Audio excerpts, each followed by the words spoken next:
And a very merry mock draft season to you all. It's mock draft time here on the Red, Gold, and Bold podcast. Jeff Chadiha, Eric Eager, Soren Petro with you. Proudly brought to you by our friends at GAN Asphalt and Concrete. One contractor, all things parking lot. Find them online at ganasphalt.com. It's time to break down what the Chiefs will do with their 10 selections.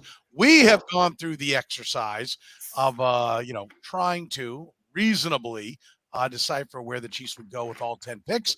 We'll take you through that process, at least the thoughts that each of us had in the process of arriving at our 10 picks. We do it all right now on the Red, Gold, and Bold podcast.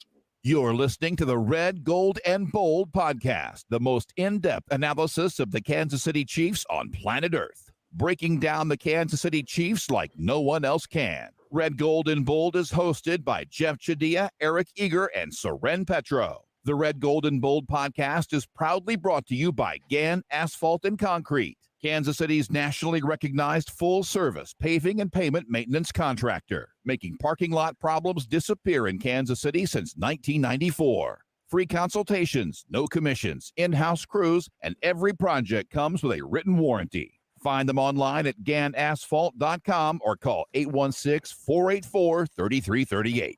GAN Asphalt and Concrete. One contractor, all things parking lot. Now, here are your hosts, Jeff Chadiha, Eric Eager, and Soren Petro. And welcome to the Red, Gold, and Bold podcast. If you're wondering where is the music underneath the intro, I would say so am I, except for I would be the guy who accidentally erased the intro off the machine and then just went back and found like, oh, yeah, here it is. I'll load it up. No need to actually listen to it and make sure it's the finalized edition of it. We'll just load it up and assume, because assuming always works out in the long run. So, no music, just a pure straight read. Just shows you the talent of Curtis Siebold, our big voice guy, and how good he is at what he does. We'll fix that. We'll make a note. Somebody remind me, because I can see it being next week before I think of it again when we get out of here. But let's talk about what we have to do, and that is the process of figuring out exactly what the Kansas City Chiefs are going to do with 10 picks. Jeff, we'll start with you. Anything jump at you about the process of it? What it, did it teach anything about, the Chiefs, the NFL draft, mock drafting, anything at all? It just reminds me of how futile mock drafting is in the first place. And I give a lot of respect to people like my guys, Daniel Jeremiah and Bucky Brooks and Charles Davis and Lance Zierlein and everybody else who does a million of these things over the course of 5 months. It's like, I have no hair, but if I had hair, I wouldn't have any left from going through this process for one day. Just to do it, we'll do the full thing, which is a little bit easier because you got, one pick or two pick per team. When you're trying to do 10 rounds, you're getting down into guys that you've never seen play, and you're just winging it. After about 3 picks, I'm like, okay, I'm just putting names on a board and seeing if they add up to the needs. That's about it. I don't know that it's always all that different in the real world when it comes to what the NFL guys are doing. Although I will tell you, if any of us are going to be, I guess putting their neck out there, I'd be one Eric Eager who called his Chiefs mock draft straight fire. Yeah, this is Eric's thing. This is your world, Eric. What, you learn anything, or no? You're just such an expert. There's nothing left for you to learn when it comes to putting this kind of thing together. No, I mean, look, I picked Malik Willis at 2 last year, so I'm a privilege. But at the same time, I wrote an article. I do have the proof of that, by the way. I did look. Yeah, it happened. It happened. I also picked the Eagles and the Chiefs to play the Super Bowl. He's gonna ride that for as long as possible, right? Yes. No, I mean, it's hard. I wrote an article today for SumerSports.com about basically draft proverbs, and I think one of the interesting things that you look at statistically is pick for pick, no one's really better at drafting than anybody else is, right? It's if you look at consensus mock drafts, they generally do better than any one team does, and that that's really a thing to that's really a thing to work on. Now, I'm not going to pick Hendon Hooker at 31 like my former boss Chris Collinsworth did on their show today for the Chiefs. So I think I'm going to I think I'm going to get past that bar. But yeah, this is a hard exercise. But I will say this is straight 5 though. What I've come up with. Do you not have time for the word fire? Is that what it is? He's trying to act like he's 22. Yeah, I'm trying to reach people. I'm trying to reach people where they are, Petro. Yeah. Okay. All right. Let's get it started then. Pick number 31. What do we want to do? We want to go, I don't know, around the board. We'll take turns going first and putting who's out there. Does that work? We can certainly do that. All right. All right. Eric, you want to start? We'll go from the bottom up. Who you got? Okay. 31. So let's do straight fi here. I did not pick at 31 in my pick. I traded pick 31. Oh my God. Wait. That's even worse to start with a trade back. We just, I don't even know how much Chadiha's head's going to explode if you're trading all over the place. Like, I'm just going to make I only traded 2 times. Okay.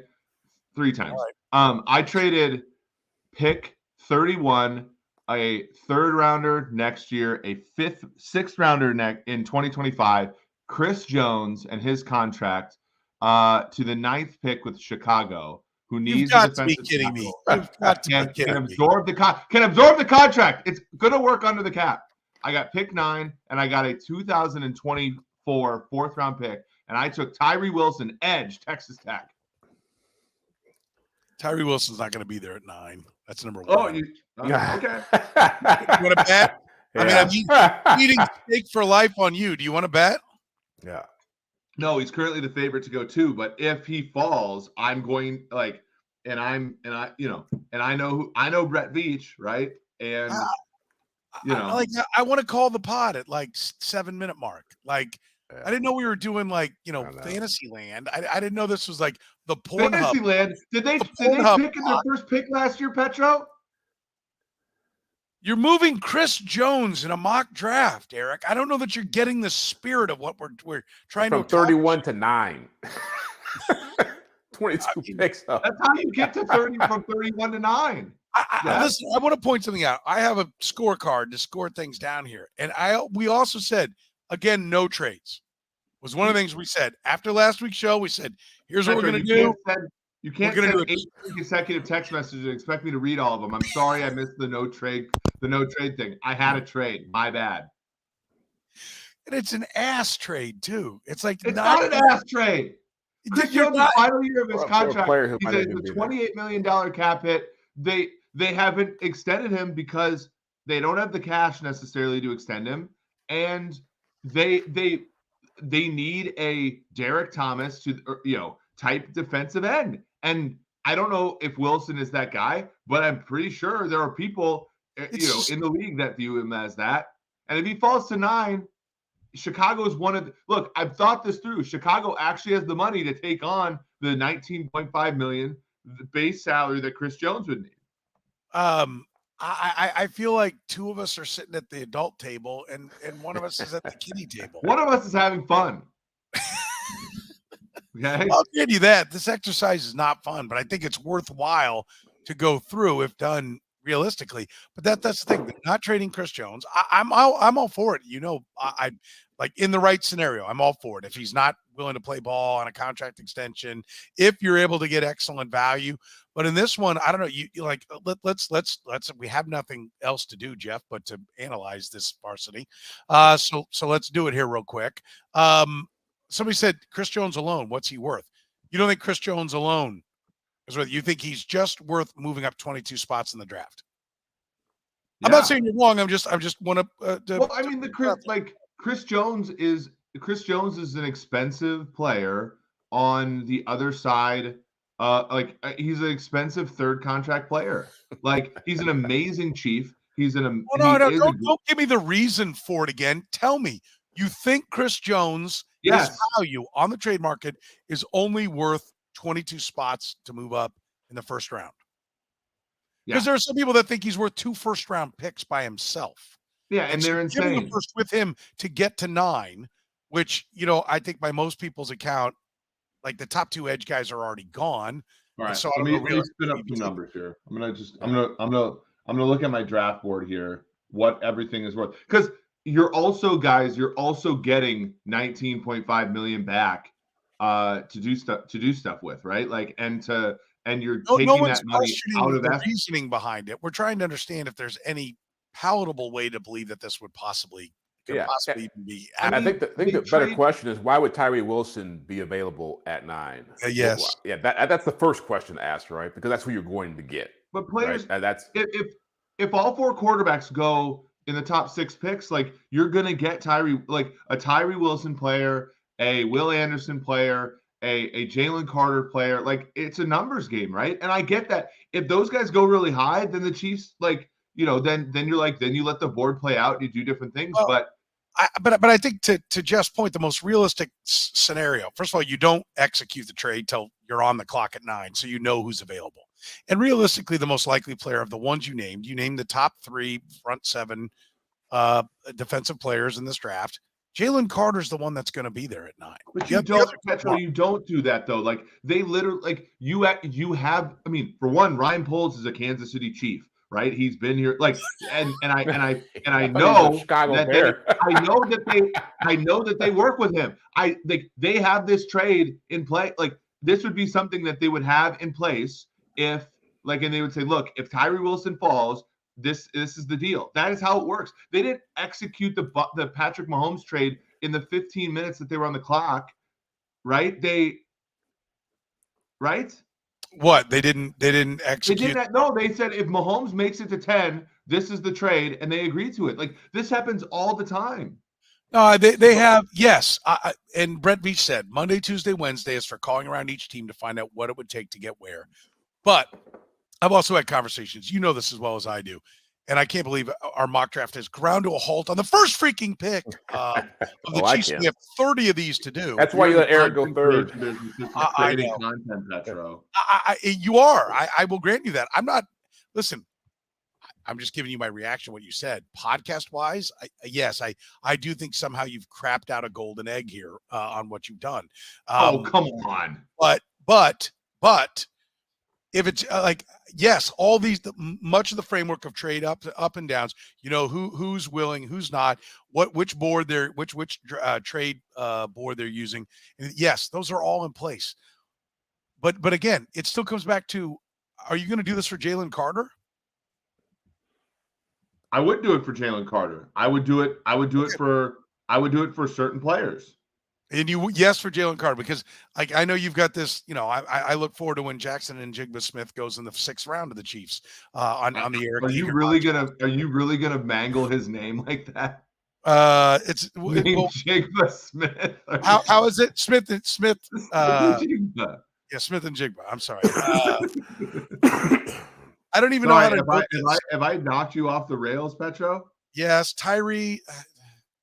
I'm having to make notes. I had a chart figured out to chart all this, and and now I have to do something ridiculous at pick 9. It's going to be a whole mess.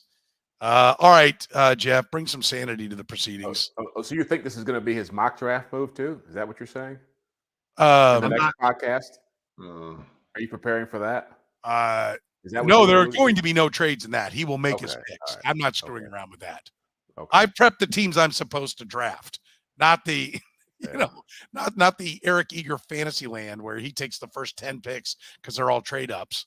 All right, Jeff, who do you got going at 31? Will McDonald, the 4th, Iowa State edge rusher. Okay.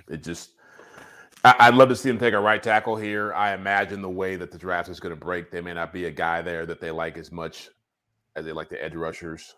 And so I figure McDonald fits the bill for a lot of reasons. He's a little bit undersized. I think he played last year at 236, 240, somewhere around there. But he's played a 5 technique, which he's not going to be playing that in the NFL, obviously. But he's explosive. He's got good bend because he played different positions in college. That makes him more attractive to someone like Steve Spagnuolo, who you were on the conference call. You were at the press conference with Brett Veach, where he talked about the importance of intelligence and flexibility and versatility. I think he fits right in what they want to do. And I like it, again, just because I think there's going to be fewer options for edge rushers that early than there will be for offensive tackles. Okay. I like it, and there are rumblings that a lot of people have linked him to the Chiefs, so I don't think that's a bad play there. I'm going to go Anthony Harrison. Go ahead, Eric. Well, yeah, really good play speed for McDonald too. Like when you look at the zebra data and all that from college, like that was something that was pointed out. I can't remember where, but something that the Chiefs like, as a changeup for them as far as the edge position is concerned. Yeah, I think it's a highly probable pick. See how easy that was, Eric? It was like 2 minutes. Yeah, it was a good pick, Jeff. I now think Eric's got to lead each round, is what I think now. Anthony Harrison, offensive tackle, Oklahoma. Okay. I was struck a little bit by the idea of Brett Veach talking about how Juwan Taylor, he's athletic, he can play left tackle. We know he can play right tackle. Something makes me think that they might have an offensive tackle that they think can be a left tackle that other people aren't as high on. I think Harrison's likely that guy. DeJuan Jones looks like Orlando Brown, but I think Orlando Brown was just the best they could get, not really their prototype.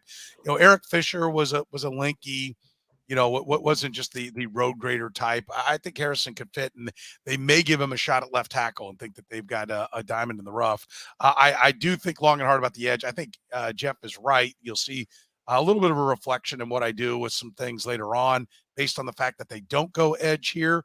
But I go offensive tackle Anthony Harrison from Oklahoma. Eric, any objection? Jeff, any problem here? I like it. I would have taken a right tackle. I'm in favor of that. Eric? Yeah, he's young. He's young, athletic. I think that is a very good pick. And, if the left tackle falls, so be it. I do think that they're willing to put Taylor at right tackle, but they're open to all those things, I think. All right, Eric, I can't remember. Do you have 63 or was that part of the trade? Can I put one in a slot that it belongs? You know what? You guys. All right. Do you have 63 or not? I don't know. I took the pick 63, Sam Laporta, tight end, Iowa. Okay. Why? Because he's a very good prospect. If he falls to 63, this is a place where I'm willing to consider a tight end to take Noah Gray's spot. And isn't this again a massive, you've projected a guy who's supposed to go much higher than this down low? I used the simulator that my old employer created, and this is well within the ranges that he could fall. Okay. You can still go on that thing? They don't lock you out of it? I mean, look, they locked me out of the building. I pay $9.99 a month to Chris Collinsworth for the privilege of being able to use this thing still. So you're a subscriber, just like I'm a subscriber. I built the whole website, but now I'm just a subscriber, boys. Like that's how it goes. That's how the life works. It's okay. It happens.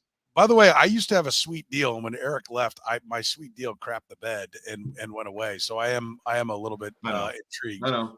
My deal's not quite so sweet there, but I am still a subscriber as well. So, by the way, ESPN, I knew whether there was a mock draft that had Laporta going 63 to the Chiefs, and it was one of the ESPN mock drafts. All right, Jeff, where are you going 63? I don't think this guy will be there, but I think there's a chance just because I feel like the receivers in this draft are really overhyped. Jalen Hyatt, wide receiver, Tennessee. And if he's there, you'll see Andy Reid do somersaults in the draft room because this guy can fly. I think he's a lot like Deshaun Jackson back in the day. He's not as well rounded as some of the other guys in the draft, like the Quentin Johnstons and the Smith and Jigbas and the Zay Flower type guys. But I think a lot of those guys above him are starting to get knocked for some of their flaws. And so I could see a scenario where you see some of these guys getting pushed back into the draft and in the first round, and maybe he ends up, again, it would be a great get to have him be there. But I feel like if he's there at receiver at the second round, it's a no-brainer. All right, I'm going to go Zach Harrison, edge, Ohio State. Not a name that you hear a lot about. I might be a little bit high at 63, although I did see some that had him in the 50s. But to me, I'm drafting this for my defensive coordinator, 6'5", 274 pounds, 36 plus inch arms. I think he's got the longest arms of any defensive lineman measured at the combine. I'm drafting a guy that looks the part in my opinion, to what it is Steve Spagnuolo wants. I think he's long, looks left defensive end to me, but could play maybe some right. But I think he's the kind of guy that fits the mold of what they like. And I think what they're looking for is overall depth along that defensive line. Because I'm with you, Jeff. I don't see the edge guy that's just going to roar, just destroy people. So I think you're looking for coverage sacks. And I think you're looking for types. I think this is the kind of guy that, I'll tell you who I was going to go for. The guy I really kind of had my eye on, but I soured on him when I did a little more research. Keon White from Georgia Tech was a guy that I thought could be a possibility for them. He's kind of in a mini-who type of guy. But then he's one of the 18 guys invited to the draft. And that surprised me. I don't see him going that high, but he is. Yeah, he's one of the 18 guys invited to the draft. And I was like, what? So I'm like, okay, I guess I'll take him off. This morning, that's who I had. Then this afternoon read that he was invited to the draft, and I had to go back and redo it. So I'll go Zach Harrison, 6'5" and a half, 274, defensive end, giant hands, long reach. He looks the part. They're going to count on calling their excellent defensive line coach to coach him up. Eric, we're back to you for your nonsense at 95. It's not at 95. I traded back. I didn't like anybody here. So I traded back to 110. I received a fourth and a fifth round pick next year. So that brings my total to a fourth. What round are we in? 2 fourth and a fifth. So you're in the fourth, so then you got to wait. Well, why don't you? Yeah, just go ahead. Kobe Turner, defensive interior player, Wake Forest. He helps replace the since departed Chris Jones. At pick number what? I'm having to 110. Why not? I'll just send you my sheet if you want to. I have it. I was going to send it, but I feel like if I sent it earlier today, you guys would be like, Eric, no, this is bull crap. You got to actually, do. That would have been better. Yes, go ahead and send it to me. For this process, yeah. Go ahead and send it to me. But like we often say that, then we don't do it. And then I want to go back and review, and I got to go transcribe the whole freaking podcast to try to do it. So if you can, yes, but I'm trying to keep up as we go. Okay, so you're going with a defensive tackle. The Kansas City Chiefs. They get some help on the inside. Jeff, you're at 95 with the rest of us sane individuals. Where are you going? I'm going Jalen Duncan, offensive tackle, Maryland.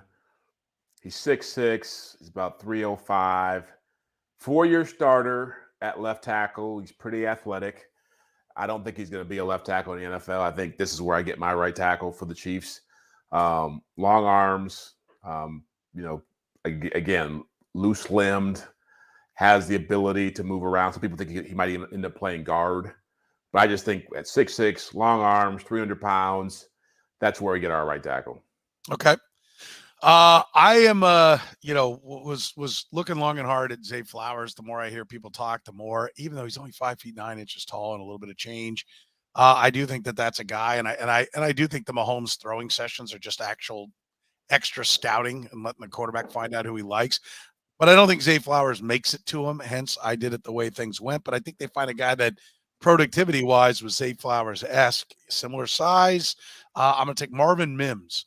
Wide receiver, Oklahoma. I thought about him. Big time speed, sub 4.4, 40-yard dash, kind of a diet Zay Flowers. I mean, in some ways, productivity played at a high level. I think I get production there. So I take the wide receiver. I get my offensive tackle, edge, wide out, which everybody says are their top 3 spots. I think they do oftentimes. And Sam McDowell, who, we never like to give credit to Sam McDowell, columnist for the Kansas City Star, but I will this one time. Friend of the pod, by the way. He made a good point when he's like, listen, if you're going to draft for need, it's actually better.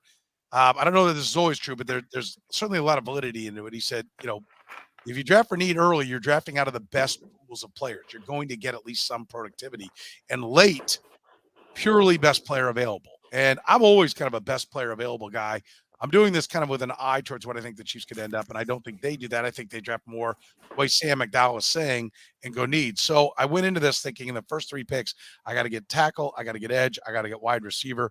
I get it done with Marvin Mims, and now I start shifting into a little bit of a need a mindset as we move forward, or shifting out of a little bit of a need mindset and more into best player available, although I think some things are going to marry up. So I've got Marvin Mims here. So through 3 picks, this fantasy is happening over in Eric Eager's land, and he's got edge, tight end, D tackle. And Chris Jones building in the trenches, Petro. Chris Jones is gone too. Jeff Chadiha, after the first 2 days of the draft, has Will McDonald edge, Hyatt wideout, Jalen Duncan tackle. He has gone edge wideout, O tackle. I've gone O tackle edge wideout. Here we sit. No wide receiver, no O tackle yet for Eric Eager. Do you have 122, Eric? I'm not sure. Yes, Petro. And with 122, I take Chase Brown, running back, Illinois. Wow. Okay. Why so high on the running back? That's not high. That's a perfectly acceptable place for running back. Chase Brown is a. And why not Gibbs from Alabama? Gibbs is going in the first round. Oh, okay. now reality stuff. Okay. I'll say, go ahead on Brown. I'll stop ripping you. He's a very good football player. I think Isaiah Pacheco had a brilliant rookie year, but to expect him to carry the load as a 7th round pick for the whole 4-year contract is a little bit folly. So I like Chase Brown. I think as somebody who watched a decent amount of Illinois games this year, like I think he's just a very good runner. Why were you doing that? Yeah. Why were you watching Illinois football? Well, it's like they're on at noon. He's good. Yeah. That's the more that was back. That practical was reason. That was back when he could. 5'9.5", 210 pounds, 4'4", 340. Checks all the boxes. He goes running back at number 122. Jeff, where'd you have the Chiefs going at 122? I'm going a little bit off, not off the reservation. I think this kid's a good player. Jordan Battle, safety, Alabama. Okay. Fortify what I think is, and you'll see my next pick why I went there. I think this guy who's going to be next will be better value with the 5th pick. I like Battle. I think he's got really good coverage skills. He can line up in the slot and take care of guys. He's a decent tackler, a decent run defender. Justin Reed is in the 2nd year of a 3-year deal. I think he's gonna walk after that's done. Mike Edwards is here for a 1-year deal. I don't think Brian Cook has shown enough in his first year to say, okay, this is the guy we're going to go with. I think there's a lot of opportunity at safety. And I think that when you've got 10 picks, you can make this pick in the 4th round. This is the best available player. I think Jordan Battle's a playmaker. He's on this roster. Safety's covered the weekend too, which is something that they like to do. And you start to get into the special teams needs at this point as well. Any reaction to Battle, Eric? You think it's a good spot for the safeties? Do you think they see safety as a need? No, it's a good. I think it's a good pick. I agree with Jeff that Brian Cook played a lot as a rookie, but I think it's a little bit of a stretch to assume. Like the Mike Edwards signing is to start him, and so I think that if you're drafting for needs a year ahead of time, and that's what Jeff's doing here. All right, I'm gonna go with best player, best story. Fits the mold of what they take and fits the mold of throwing numbers at a problem. Last year, their problem was corner. They needed them. They needed a lot of them. They needed at least to come away with something that's good. They not only got McDuffie, they kept throwing numbers at it. I think they do the same thing at the edge here. 6'6" and 5'8" tall, 256 pounds. I'm taking Andre Carter, the second. Ooh, I like that. Defensive end from Army. I looked around. I saw him here higher, a little bit higher, a little bit lower, a lot lower. I don't know why. I don't think so. But it looks again. I'm looking for those long, linear guys that Steve Spagnuolo tends to go for, and I think this is a good spot if he's there. I think he could go higher, but I also like guys like from Army's almost like the Central Michigans and Eastern Michigans and the MAC schools and pass rushers. A lot of times you get these pass rushers like Max Crosby in these middle rounds that were big time performers at a smaller level. And what they need is 15, 20 pounds of weight work. And they get that. And then they end up being big time NFL guys. So I'm going to take a shot with Andre Carter from Army. All right. Eric, I'm not trying to be a jerk, but do you have all the rest of the picks for the Chiefs? I have one more trade, but I have the same number of picks as you. I did not trade out of any picks. Okay. Do you have 134? Round 4, pick 134. Eli Ricks, cornerback, Alabama. Okay. Tall, athletic corner. Alabama. Yeah. tall, athletic corner. They traded Rashad Fenton. They kind of got lucky. There's also L'Jarius. Like they just need depth there, right? Like it's a depth position. I think that's a good. I think that they need to continue to build that position. And just because guys like Jalen Watson and Joshua Williams were good last year at the end doesn't mean that they're going to be good forever. So throw another body into that group. Yeah, I like it. I think they're going to take a corner somewhere in this draft. I might be a little low on when I finally have them going for a corner, but I don't think it's a bad move. Jeff, where are you going? I'm taking Byron Young, defensive tackle, Alabama. I think he's good value at this spot. He's 6'3", 290. Pretty good run defender. Not a great pass rusher. I'm taking him here only because I'm tired of seeing Derek Nottie on this roster every year. He bumps Derek Nottie off to the street. Jeff just absolutely cold. Give him his uniform on the way out the door. Yeah. I mean, Derek Nottie. I mean, Jeff didn't push Derek Nottie any further back than the average guard did last year. That's it. That's my rationale in the draft room. Nottie's got to go last year with Derek Nottie. I think it's just preposterous, Jeff, that you took him because I take Byron Young, defensive tackle from Alabama. I have him going in the exact same spot. Oh, do you? Okay. For the exact same reason. Yeah, I did. When you said that, I was like, I think I took him. And I was looking to see where it was. Oh, yeah, right there with the same pick. I'm typing him in right next to where I have Byron Young on my own. For the same reason. I think they have to get better at D-tackle. If this trade of Eric's doesn't come to fruition and Chris Jones is there, some guys that will create, they let Colin Saunders go, who was the best guy at least being able to beat some guys one-on-one. They need some guys, some bodies in there. So look, again, throwing numbers at it. The D-line needs help. And I think they throw numbers at it. And I think they're tired of, I don't know how much they want to bring back. And I need to bring up the depth chart now to remember the name.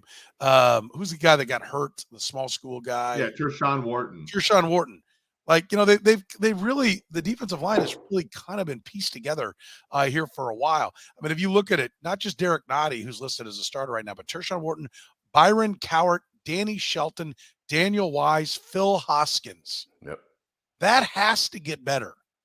And there are guys that I think can at least be serviceable guys. You don't have to be a superstar next to Chris Jones, but maybe you do find a high motor guy that can really play. So I go Byron Young, defensive tackle, Alabama. All right, Eric, round 5, pick 166. I'm taking Jalen Cropper, wide receiver, Fresno State, another team for which I had a lot of bets, a lot of DFS. I think that he is a good depth piece to the wide receiver. Very, very good kind of like Chiefs-y wide receiver. 5'11", 172, ran a 4.40 40. So he definitely looks like that traditional, like the McCole Hardman type of guy that they're going for. Jeff, you're up. Round 5, 166. Where are you going? I'm going blue here, as in maize and blue. Luke Schoonmaker, tight end, Michigan. I think he's an underrated talent. He could be a second or third round pick. And so I think there's a lot of value here. I think he'll drop because there's a lot of good tight ends in this class, but he's a pretty good route runner. He's got deceptive athleticism, willing run blocker. I'm tired of guys being drafted or playing in this offense who don't block outside of Blake Bell. So I think you can supplant a Noah Gray or a Jody Fortune. He offers you personnel versatility. I think he could easily be a second tight end for you within a year or two. Yeah, I like it. And I remember Eric, he took a tight end also, got mad at me when I was talking about what about a tight end in the first? So no one's gone tight end in the first, but both of you guys going tight end. I really wanted to get a tight end. I haven't to this point, and I don't hear either. I go Jared Clark, defensive tackle, Coastal Carolina. Notice the theme. I'm throwing numbers at the defensive line. I think they have to get better there. I think if they get better on the defensive line, they get a lot better as a defense. I think most of their sacks are coverage sacks, unless it's Chris Jones. And I think if they can start getting more pressure and get some more people that can win one-on-ones, George Karlaftis, who certainly came on at the end, gets more one-on-one work. I think if collectively the talent level raises, everybody gets better on that. They start winning more matchups. They don't have to blitz as much. The coverage gets better, gives them more time. It works hand in hand. I'm throwing numbers. I now have taken 2 edge guys and 2 defensive tackles. I'm investing heavily to get the defensive line better. I go Jared Clark, defensive tackle from Coastal Carolina. And he to me, to your point, you mentioned we both talked about Byron Young from Alabama. This kid, though, I got to change my position here. Hang on. This kid is more of the replacement for Derek Nottie, 6'3" and a quarter, 334, long arms, 33 and 6'8". So this is your run stuffing type of guy. So I'm gonna throw 2 spots at that defensive tackle spot to get better. All right, 178. Eric, do you have a 178? I traded back, but I just got future what? picks. Tell me to what? 197. I got Grant Dubois, Charlotte 49ers, Biff Pogge's program, another blue guy, Jeff. But Grant Dubois, wide receiver, Charlotte. I bet a lot of Charlotte over the past few years. I like him a lot. Okay, sorry, I will. How many picks has Eric made now? Has he made 5 picks? 6? I've made the same number of picks as you guys. All I've done is trade back, and he's made one more. He's made one more because he's going first. But sure, yeah, but yes, he's on track. He kept trading, so he ended up with the same number of picks as we did. So, all right, Jeff, you're up. Where are you going? Round 6, 178. I'm going back to Michigan, but to a smaller program down the road, Eastern Michigan. Jose Ramirez, defensive end, Eastern Michigan. And so, like you, I think you need to get you to cover your butt in this draft with pass rushers. So I mentioned a couple weeks ago that Daniel Jeremiah was raving about him as a player who was under the radar. People weren't talking enough about. He's not a really good run defender, but a very natural athlete, very fluid, very elusive. This is the same program that produced Max Crosby in the 4th round to the Raiders a few years ago. I'm not saying Jose Ramirez is going to be Max Crosby, but I like his pass rush ability, and I think he, in this whatever round we're in now, a late round pick, a day 3 pick, you're getting good value. I was sitting there, I was like, who told me about that guy? Who told me about that guy? And then you reminded me, oh yeah, it was Jeff on one of the podcasts. That's where it was, because as soon as you said that, I'm like, oh yeah, that's right. I should have found a way to take that guy. All right, I dip corner here. John Wright, cornerback, Oregon State. Eric, did you have wagers on this kid during his time in at Oregon State? Oh, the Beavs? You're talking about the 9-2, 8-3 Oregon State Beavs? Yeah, yes. I mean that's a good program. I couldn't pick him out of a hat if he was one of 2 guys in it, but 6'2", 193, big safety corner, kind of hybridish sounding guy, which fits the bill for where they are. I think you're going to take a corner somewhere along the line. We keep hearing about depth being a part of the things, and I think that means that they're going to take one later on. So I finally have them taking a corner. It's always a good idea to take a corner every year. One, you don't want them all classing out the same year and having to re-sign them all or whatever. So when you have to play that many corners, it's good to get at least one every year so that you're not losing 2 or 3 of them all at once. So I'm going to go John Wright, corner at Oregon State. Help me out again. Grant Dubois was pick number what for you? 197. Yeah, okay, that's what I had. All right. So now 217. Are you having? I am going Stetson Bennett, quarterback, Georgia. Is he going to be like a quality control coach? Is that what we're looking for? Why? Why do you like Stetson Bennett? Look, I'm going to make a connection here. Andy Reid's Mormon. They all do a mission for a couple of years. They all come out of college a little older. I think he feels a kinship with Stetson Bennett in that way, even though Stetson Bennett's not Mormon, evidently, right? Given his actions. But I do think that they both feel a kinship of being like 27 when they get out of college. I don't feel Stetson Bennett at all, but come on, that's a good joke. That's a good joke. Yeah. The pick or the joke? The humor. Pick is the joke, or Stetson Bennett at the end of round 6 is a fine pick. You're talking about Blaine Gabbert, Blaine Gabbert, Shane Buechele, look, they're going to have a third quarterback. They might as well at least throw a dart here. He's a winner. Okay. He'll run the sneak, Petro. You think he'll run the sneak? Yeah, not well. He's tiny. Jeff, where are you going? This is a luxury pick. This is like a throwing the dart pick, but I like this kid. I saw him play a lot in college when I saw Purdue play. Charlie Jones, wide receiver. He came on late. He transferred from Iowa. I never heard of the guy when he was at Iowa. He got to Purdue, and he was putting up big numbers. against good competition. Good route runner, good hands, productive player. I think he's probably a decent speed, actually, a 4.4 speed. I think he's a lot like Justin Watson. Okay.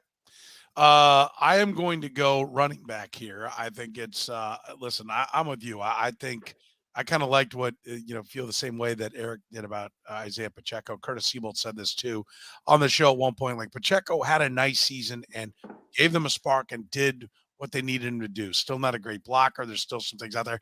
And I think he takes a pounding. I think he's going to take a pounding. I don't think you want to just pound away with Isaiah Pacheco. And I think they really don't. But I think you want to make sure that you've always got good backs. So I go Sean Tucker, one of the leading rushers in the NFL last year, 5 feet 9 inches, 207 pounds. He was incredibly productive at Syracuse, who had a little bit of talent, but not much. They got back into a bowl game, but really even go back the year before when Syracuse wasn't very good, this kid was still putting up monster numbers. I know that Syracuse is going to have an offensive tackle going about the 3rd round, but their offensive line isn't overwhelming. This kid makes things happen. I think he's a nice running back, a nice fit. I think he can, at least at Syracuse, he did everything. I watched him a lot. I like him. I'll go Sean Tucker, running back, Syracuse. All right, 2 7th-round picks, and we'll wrap this thing up. Pick number 249, Eric. I'm going to go to my alma mater, just like Jeff. O'Shawn Mathis, edge, Nebraska. I thought you were going to pull out Minnesota State. Where'd you go to school at, undergrad? I went to Minnesota State Moorhead. In the history of Minnesota State University Moorhead, the most popular person is Mark Trestman. The second most popular person in football is me. Mark Trestman first, though, head coach of the Bears. And then I got my PhD at the University of Nebraska Lincoln. So that's my second alma mater. And I'm taking the edge player who is big, long, and athletic there from that school. 6'4" and 3/8, 250-ish pounds, I think. He does fit the mold of what they look for. So, although I thought I saw him higher, maybe it was a different. Did you see ones that had him down here this low? I thought I saw him more up in I literally ran a mock draft sim from PFF and took players. So, yes, I probably got a good value here, but it's No, I don't know. I can't remember because my head is swimming with names just like yours. All right, Jeff, where are you going? Round 249.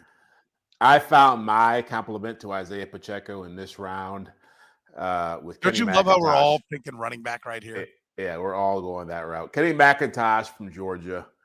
He is not a phenomenal physical runner, but he's a great pass catcher. And he projects as a guy who can use his quickness on the perimeter, that pass catching ability to be a mismatch for linebackers and safeties. I think he fits perfectly with Isaiah Pacheco. He's has the kind of skill set Andy Reid loves. That pick, that value, that skill set, I think it's a good deal. All right. By the way, is anybody, since we're on the running back thing real quick, is anybody worried that they're hearing Gibbs to the Chiefs at 31? I'm not mentally prepared for this. I don't want to talk about it. I'm making you. I've heard their name mentioned. If they draft Jahmyr Gibbs, we got to take his card away again. Well, let me say this. let me say this. If they draft Jahmyr Gibbs, they will have again selected a running back that I love. Just not in a spot. That's the kiss of death, right? Yeah. It would be Clyde Edwards-Helaire all over again. Although I think Gibbs is a better prospect than Clyde Edwards-Helaire. Maybe that's just because I'm soured by having seen Clyde Edwards-Helaire in the pros. Maybe I was pretty big on CEH coming out of LSU. I like Gibbs a lot. Right? He reminds me of Alvin Kamara. Alvin Kamara went in round 3. End of discussion. Yes, and that's the comps are driving him up there. So. That does scare me a little bit. All right. At 249, round 7, I take Richard Gouraige. I think Gouraige, offensive tackle from Florida.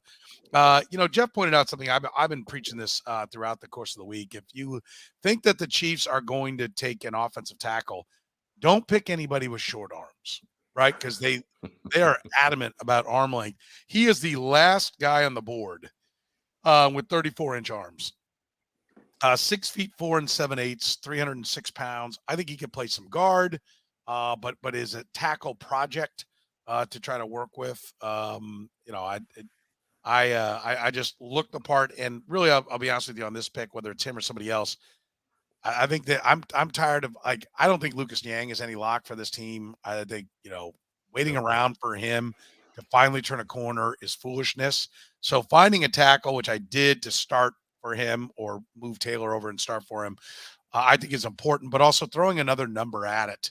And so that you can, start getting to where you've got real tackles that are there. I think the Chiefs have been maybe a little bit fortunate that they haven't had to go deeper into their tackle depth. So I get a little depth at the offensive tackle spot here. I'm with a guy who's played a high level at SEC football. All right, Eric, round 7, pick 250. Your last pick for the Chiefs is running back Travis Dye, Oregon/USC. Why is he? Which one was he at last? USC. USC. Okay. Why? Why, especially when you took Chase Brown in the 4th round? Well, they don't have good, like, who's on the roster right now? Derek Gore. I think Jerick McKinnon is on speed dial, and the way I heard it, he's waiting to see if anybody's going to ring his phone, and if not, I think he'll be back with the Chiefs. Okay, so then they have Pacheco. They have Derek Gore, Jerick McKinnon. They don't have Derek Gore. Where do you have Derek Gore on this roster? Oh, they don't have Derek. Okay, so that even makes my point for me, right? So then they go. Not really. They have LaMichael Pirine as the 3rd running back. Yeah, LaMichael Pirine is really keeping me from drafting Travis Dye in the 7th round. Listen, we're in the 7th round. You're realistically, the guys that are being taken here are being taken so they can't negotiate with another team. So I'm not hating on it. And they took a running back in the 7th round, and it panned out last year when it looked like they were deeper at running back because they had McKinnon, they had Edwards, Hilaire, and they had Gore on that roster. They did have Gore, who had shown a little bit of a flash. It just seems to me like throwing running back at round 4, you're done, because that guy's got to make the team and play. Like, to me, why not throw a dart at a position? You have not addressed offensive tackle anywhere in this draft. Mm-hmm. Look. They used a 5th round pick on Darian Kennard last year. They have Lucas Niang. They have Prince Tega Wanogwu. They have the salary cap space afforded to them by trading Chris Jones. They can figure out tackle. Like, when? That's a big risk. This is when you figure it out. It's like now in the draft. Like, who are they figuring it out with? What do you mean? Like the leftovers that are sitting out there in free agency? Is that what you're talking about? I mean, if things go completely pear-shaped, yes. I think that the men that I named just now will be just fine. Let's write that one down. Eric calling the shot with Prince, Lucas, and the fat guy, the fat man. Okay. The current list of NFL free agents. I'm looking them up. Include Taylor Lewan, Donovan Smith, George Fant, Cameron Irving, Chiefs legend, Eric Fisher, Chiefs legend, Isaiah Wynn, former 1st round pick. Are you trying to make our point for us?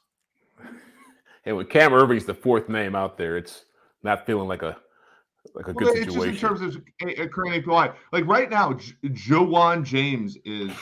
We can have two. We can have 2 Jawans bookending the offensive line here. Billy Turner is a former starter. Marcus Cannon. Jason Peters is available. Like this is again 41-year-old Jason Peters. The board didn't shake out for me to take a tackle, so I didn't reach on one. And I'm not gonna take a tackle in round 7 just to get one when I like Travis Dye as a running back. I will wholeheartedly concur with that. I do look forward to the next year, the week before the draft. We're going to do a review of how our mock drafts did and the picks that they really went at, and not because I think Eric's going to lose. I think it'll be interesting. Right now, we're having fun at Eric's expense, and watch us be there. He picked the Eagles and Chiefs over Eagles in the Super Bowl. So I tried cautiously. We also picked Malik Willis too. Don't let that slide by. He did. You didn't, Derek. He's just saying. You guys are like, what I don't get. Here's what I don't get. We get the chat over here. Everybody's like, "Oh, Darian Kennard's terrible." Darian Kennard played one offseason for the Chiefs, and yes, he was not on the field. Tommy Lester acting like He's been scouting the tackle position forever. My brother in Christ, were you at training camp? And how many training camp practices do you see? Petro, you saw 3? And you were you automatically dismissed him as garbage. And again, I get it. I was at more than 3, but not many more than 3. The likelihood that they'll get we act like Orlando Brown's Orlando Pace at this point. The likelihood that they'll get good enough tackle play out of some combination of what's available in free agency, which is not empty, it's not nothing, right? They can go get Donovan Smith to go play left tackle for this team, and it'll be fine. Or they can roll the dice on the that is Prince Tega Winagu, Darian Kennard, best offensive lineman in the SEC in 2021, or Lucas Niang, a 3rd-round pick from TCU. I'm going to take a guy in round 7 because I'm worried about Lucas Niang. I just want to point something out. You had 10 picks, and you took a tight end, 2 running backs, I got Tyree Wilson, 2 wideouts. Did you guys get Tyree Wilson? Because I got Tyree Wilson in my draft.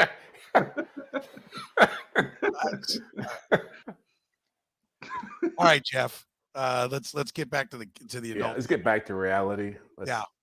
Beam us up, Scotty. Yeah, who you got at 250? D. Winters, linebacker, TCU. I hadn't seen the kid play all year. I saw him play in the playoffs. He flew around. He plays inside and outside. I think he's a special teams guy. But, maybe you look at the linebacker situation, Willie Gay's last year of his deal, Drew Tranquil's on a 1-year deal. Is Harris still here? The other guy, 47? No, he's gone. He's gone. Yeah. So depth, special teams, opportunity to play down the road. Best guy left on the board. All right. Listen, I'm going to tell you, I don't really. This is the just dart throw of dart throws. I decided that, again, keeping with my theme of throwing numbers at the needs, I needed to take a wide out. What does that look, Eric? Well, you're just you dragged me up and down the floor for taking Travis Dye, and then you're oh, this is a throwaway pick here. I'm just gonna pick a name out of the hat. I'm just telling you, when you get this late, I think. Listen, this is about the guys that will be taken here are being taken so that they don't have to negotiate and win a bidding war for rookie free agents. That's with the Rams. Yeah, that's what the 7th round is for sure. So they actually are dart throws. I mean, as much as you want. Isaiah Pacheco, everybody can sit around and spin yarns for years about how they loved Isaiah Pacheco and it was all part of the plan. My ass. He was one of a number of guys, and they're all right, who are we going to take? They're his 40's good. Let's not negotiate with somebody. Let's just get him in here, right? There was no, we know Isaiah Pacheco is going to be a stud. All right? I won't listen to that foolishness ever because I've heard too much about the splaining away of the worthless 7th round picks. Well, he's really the same as, they come away with this logic. They're not on fire on anybody in the 7th. So I'm going to take a gentleman by the name of Dante Demas. I know. Good wide receiver from Maryland, 6'2" and 5'8", 212, long-armed, 34 and 2/8 inch. Petro, there was a mock draft. I saw him in the 6th round earlier, so you can't take him here. Is that too high? It might be. I don't know. I saw him in the 260s. I'm messing with you. All right. Okay. Well, it might be, but I'll at least give you the logic of what I'm doing here. If you are going to take a wideout late, I think you take big wideouts late. Big wideouts that you can coach up. And I think back to Marcus Colston. For the most part, you don't get much. I think Terrell Owens was a 4th. But for the most part, wideouts go 1st, 2nd, 3rd. But if they do sneak in, they tend to be the bigger guys, right? And so I was looking for the biggest wideout that I thought would realistically be there on the board. This is where I landed. I landed on Dante Demas Jr. From Maryland. So to summarize real quick, and then we'll get out of here. Of course, if you're a listener of our Red, Gold, and Bold, we also do our 2 Deep NFL podcast. We're going to do a mock draft on that. That's coming up. If you're catching us via the podcast, we broadcast live each and every week here at about 8 o'clock. We start with the Red, Gold, and Bold. We're going to do a mock draft on our 2 Deep here in a second. But Eric, you took overall, you went DN after, again, a trade up. You moved Chris Jones away. has a huge need at D tackle now and waited till pick 110 to address that. But he got Tyree Wilson, Sam Laporta, tight end, Iowa, Kobe Turner, defensive tackle, Wake Forest, Chase Brown, running back, Illinois, Eli Ricks, corner, Alabama, Jalen Cropper, wide receiver, Fresno State, Stetson Bennett, the fourth from Georgia, quarterback, O'Shawn Mathis, edge, Nebraska, and Travis Dye, running back, USC. Anything you regret, Eric, that you wish had worked differently? No, I regret I didn't do more. Honestly, Okay. if I was gonna get that much shit for trading up for Tyree Wilson, I would have done more. Will McDonald, edge, Iowa State, Jalen Hyatt, wideout, Tennessee, Jalen Duncan, offensive tackle, Maryland, Jordan Battle, safety, Alabama, Byron Young, D tackle, Alabama. By the way, I like all the big schools because the Chiefs love them, some big schools. Luke Schoonmaker, tight end, Michigan, Jose Ramirez, edge, Eastern Michigan, Charlie Jones, wideout, Purdue, Kenny McIntosh, running back, Georgia, and D Winters, linebacker, TCU. Anything you lament as you look at it, or thought, would have been nice to do something different? The only thing I wish I would have gotten is a corner, because there's a lot of good corners in this draft, but I'm hoping that means there'll be some good guys out there on the street after the draft is over, undrafted free agents. So I'm betting on finding that kind of depth, given that they've already got 3 young corners on the roster already. So that's the only thing I wish I would have gotten. Okay. And for me, Anton Harrison, offensive tackle, Oklahoma. Zach Harrison, edge from Ohio State. Marvin Mims, wideout, Oklahoma. Andre Carter, edge from Army. Byron Young, D tackle, Alabama. Also D tackle, Jared Clark from Coastal Carolina. Rez John Wright, corner, Oregon State. Sean Tucker, running back, Syracuse. Richard Goriage, offensive tackle, Florida. And Dante Demas Jr., wide receiver, Maryland. I regret not maybe getting another wide receiver higher. But I think this is, I feel like, no, if you come out of, I think it's impossible to come out of a draft saying you checked every box. I'm sure there were things that the Chiefs wanted to get last year and weren't able to get to. So we took a shot at it. There it is. We'll see how we do when it's all said and done. So remember, we're proudly brought to you by our friends at GAN Asphalt and Concrete with a project manager, they're hiring for all positions, whether it's project manager, dump truck drivers, operators, crew members, starting pay $30 per hour based on experience, paid time off, insurance, just to name a few of the benefits. Kansas City's one-stop shop for all things parking lot, one contractor. All things parking lot, no commissions, in-house crews, free consultations. If your business needs any work on its parking lot, our guys at GAN Asphalt and Concrete are the spot. If you're looking for a gig, no better company, one of the fastest growing companies in Kansas City, GAN Asphalt and Concrete. Find them online at GANAsphalt.com. For the man of Fantasyland, Eric Eager, for Jeff Chadiha, my name is Soren Petro saying thank you very much for joining us here on the Red, Gold, and Bold podcast.